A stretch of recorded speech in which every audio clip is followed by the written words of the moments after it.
S. Sahaj Vidhi www.sahajvidhi.in Question 1, 7.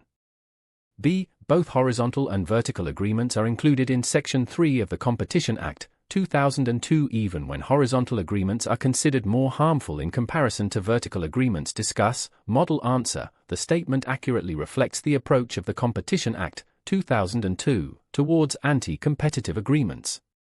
Section 3 of the Act prohibits agreements that cause or are likely to cause an appreciable adverse effect on competition, AEC, within India. This section broadly categorizes agreements into horizontal and vertical, treating them differently based on their potential impact on competition. Section 3 of the Competition Act, 2002, Section 3(1) of the Act is the overarching provision, stating that no enterprise or association of enterprises or person or association of persons shall enter into any agreement in respect of production, supply, distribution, storage, acquisition or control of goods or provision of services, which causes or is likely to cause an appreciable adverse effect on competition within India. Horizontal agreements. Section 3(3). Horizontal agreements are those entered into between enterprises or persons at the same stage of the production or supply chain, i.e. competitors. Section 3(3) specifically lists certain types of horizontal agreements that are presumed to have an AEC.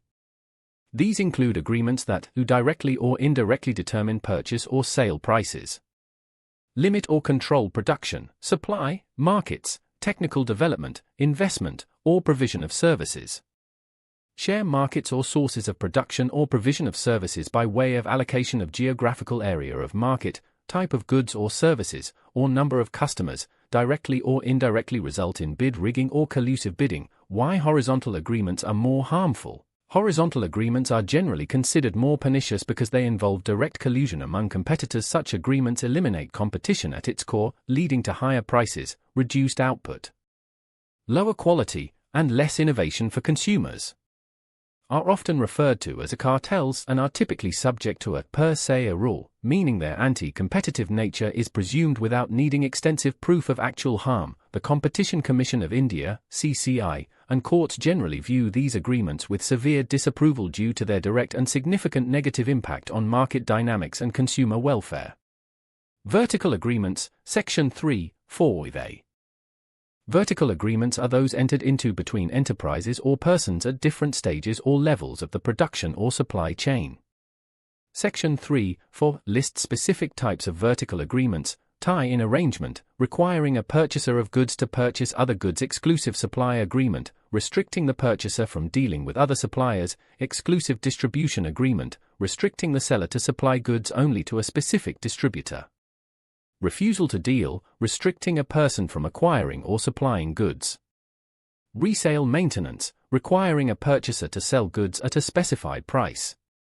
Assessment of vertical agreements. Rule of reason equals: unlike horizontal agreements, vertical agreements are not presumed to be anti-competitive. Instead, are assessed under the rule of reason. This means that the CCI must conduct a detailed inquiry to determine whether an agreement actually causes or is likely to cause an AEC. The assessment considers various factors, including creation of barriers to new entrants in the market, driving existing competitors out of the market, foreclosure of competition by hindering entry into the market, accrual of benefits to consumers, improvements in production or distribution of goods or provision of services, promotion of technical, scientific, and economic development through production or distribution of goods or provision of services. Conclusion: the distinction in treatment between horizontal and vertical agreements under Section 3 of the Competition Act, 2002, is based on their inherent nature and potential impact. Horizontal agreements, being direct attacks on competition, are treated with greater severity due to their presumed anti-competitive effects. Vertical agreements, while potentially anti-competitive, can also have pro-competitive justifications, e.g., promoting efficiency, ensuring quality, facilitating investment, and are therefore subjected to a more nuanced rule of reason analysis to determine their actual impact on competition.